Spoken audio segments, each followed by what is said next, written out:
H pylori का patient गोश्त कोई नहीं खाएगा, कम से कम 1 महीना ना मछली खाएगा, ना गोश्त खाएगा, ना करेले, मेथी, पालक, साग, ऐसी चीज़ें सारी बंद करेगा। दालें भी सिर्फ दाल मूंग। शहद बेहतरीन इलाज है, अगर 1 चम्मच सुबह निहार ले लिया जाए, सिर्फ सादा, शुगर पेशेंट ना हो, 1 चम्मच सुबह निहार ले लिया जाए, बड़ा बेहतरीन इलाज है आंतों की इन्फेक्शन का। प्लस एच पायलोरी का। लेकिन शहद देसी हो, 1 नंबर हो, फार्मी शहद ना हो। ये मसला जो शुरू होता है, मैंने जैसे पहले बात की थी, कुलू वशरबू वला तुसरिफू, खाओ पियो लेकिन हद से तजावज़ ना करो।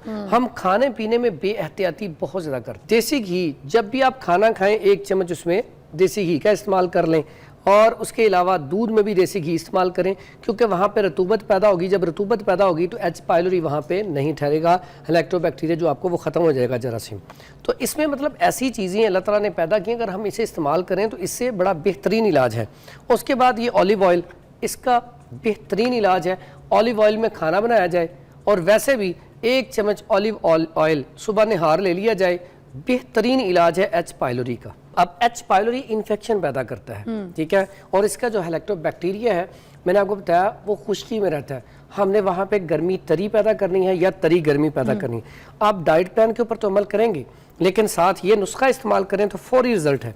इसमें मुलट्ठी ले लें 50 ग्राम, ये इन्फ्लेमेशन के लिए बेहतरीन चीज़ है। उसके बाद ये सौंफ ले लें 50 ग्राम, ये भी बेहतरीन चीज़ है। उसके बाद ये हल्दी, ये ले लें 50 ग्राम, ये भी बेहतरीन चीज़ है। ये तीनों चीज़ों का फाइन पाउडर कर लें, और उसके बाद इसका चम्मच का चौथाई हिस्सा सुबह, दोपहर, शाम ये इस्तेमाल करने हैं, ठीक है। उसके बाद ये है तुखम बालंगू। तुखम बालंगू बड़ी बेहतरीन चीज़ है। इसका इस्तेमाल अगर किया जाए, रात को भिगो दें, सुबह पानी में या दूध में इस्तेमाल किया जाए तो ये भी लुब्रिकेशन पैदा करते हैं, और इसकी वजह से भी हेलिकोबैक्टीरिया जो है वो जो जरासीम है वो ख़त्म हो जाता है। तो सर ये बताइएगा कि अभी कोई जो घर पर ट्रीटमेंट अगर बंदे ने करनी है, तो कुछ आपने डाइट तो हमें बता दी, जी, साथ साथ और क्या क्या कर सकते हैं? ये आप लौकी देख रहे हैं, ये एक तो हमारे प्यारे नबी हज़रत मोहम्मद सल्लल्लाहु अलैहि वसल्लम की सुन्नत भी है इसको खाना, क्योंकि उनके सबसे प्यारे नबी सल्लल्लाहु अलैहि वसल्लम की सबसे पसंदीदा ग़िज़ा है। क्या बात। तो इसका अगर जूस निकाल के पिया जाए, एच पायलोरी वाले पेशेंट के लिए बहुत अच्छा है। लेकिन ऐसा पेशेंट कभी ना पिए जिसका मैदा कमज़ोर है, पहले ज़ोफ़ है, ठीक है। तो इसका कद्दू का जूस एच पायलोरी का स्टार्टिंग में इलाज है, ठीक है, जूस सिर्फ, ठीक है। इसका मिल्क शेक भी पी सकते हैं, हाँ, इसका छिलका उतार के इसका मिल्क शेक भी पी सकते हैं, जूस भी पी सकते हैं।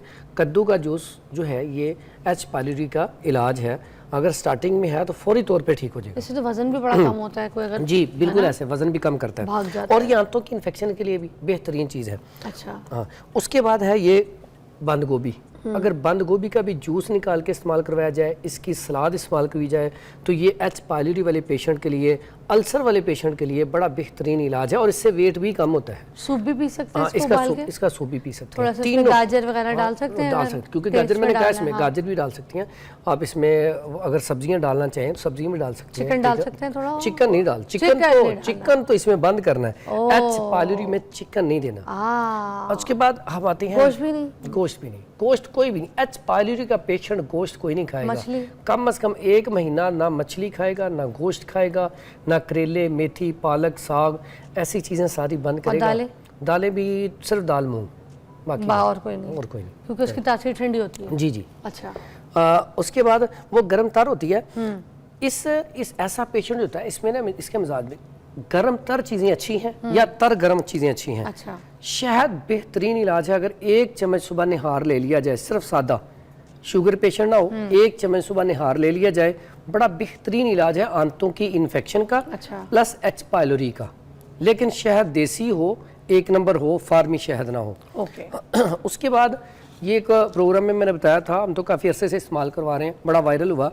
ये च्युइंगम टाइप होती है, बड़ी मज़ेदार होती है, और ये अगर 1 से 2 दाने रोज़ाना ले लिए जाएं, ये देखना भी बड़ी खूबसूरत है, लेकिन ये दांतों को चिपक भी जाती है, ठीक है। तो ये अगर 1-2 दाने खा लिए जाएं डेली, तो ये एच पायलोरी का बेहतरीन इलाज है, और इसे मस्तगी रूमी कहते हैं। लेकिन शर्त यह है कि 1 नंबर हो, अच्छी वाली, हाँ, टेस्ट को नहीं। और ये खा ले आंतों की इन्फेक्शन के लिए, अल्सर के लिए, प्लस एच पायलोरी का तो ये इलाज है। अगर इसे आप 2-3 माह ले लें तो एच पायलोरी आपका बिल्कुल क्लियर हो जाएगा इंशाल्लाह। अब एच पायलोरी इन्फेक्शन पैदा करता है, ठीक है, और इसका जो हेलिकोबैक्टीरिया है میں نے آپ کو بتایا وہ خشکی میں رہتا ہے, ہم نے وہاں پہ گرمی تری پیدا کرنی ہے یا تری گرمی پیدا کرنی ہے. آپ ڈائٹ پلان کے اوپر تو عمل کریں گے, لیکن ساتھ یہ نسخہ استعمال کریں تو فوری رزلٹ ہے. اس میں ملٹھی لے لیں 50 گرام, یہ انفلیمیشن کے لیے بہترین چیز ہے. اس کے بعد یہ سونف لے لیں 50 گرام, یہ بھی بہترین چیز ہے. اس کے بعد یہ ہلدی یہ لے لیں 50 گرام, یہ بھی بہترین چیز ہے. یہ تینوں چیزوں کا فائن پاؤڈر کر لیں, اور اس کے بعد اس کا چمچ کا چوتھائی حصہ صبح دوپہر شام یہ استعمال کرنے ہیں, ٹھیک ہے. اور ایک اور چیز, جب یہ تھوڑا سا کرونک ذرا مسئلہ ایسا ہو جائے کہ انفیکشن آنا شروع ہو گیا یا پیچش لگ گئے ہیں, تو اس کے اندر آپ چھلکا اسبغول جو ہے وہ بھی شامل کر کے استعمال کروا سکتے ہیں, ٹھیک ہے. یہ بڑا بہترین علاج ہے. یہ گرائنڈ کرنے کے بعد چھلکا اسبغول ڈالنا ہے؟ ہاں بالکل, گرائنڈ کرنے کے بعد جب کھانے لگے تو تھوڑا سا چھلکا اسبغول آپ استعمال کر سکتے ہیں اس میں. اس کے بعد یہ دیسی گھی جب بھی آپ کھانا کھائیں 1 چمچ اس میں دیسی گھی کا استعمال کر لیں, اور اس کے علاوہ دودھ میں بھی دیسی گھی استعمال کریں, کیونکہ وہاں پہ رطوبت پیدا ہوگی. جب رطوبت پیدا ہوگی تو ایچ پائلوری وہاں پہ نہیں ٹھہرے گا, ہیلیکٹو بیکٹیریا جو آپ کو وہ ختم ہو جائے گا جراثیم. اس کے بعد تخم بالنگو, چائے میں بھی یہی کہا تھا جی دودھ, کہ ویسے تو پینی نہیں ہے. ہاں ویسے تو پینی, اگر پینی ہے تو پھر دیسی گھی ڈال کے پینی.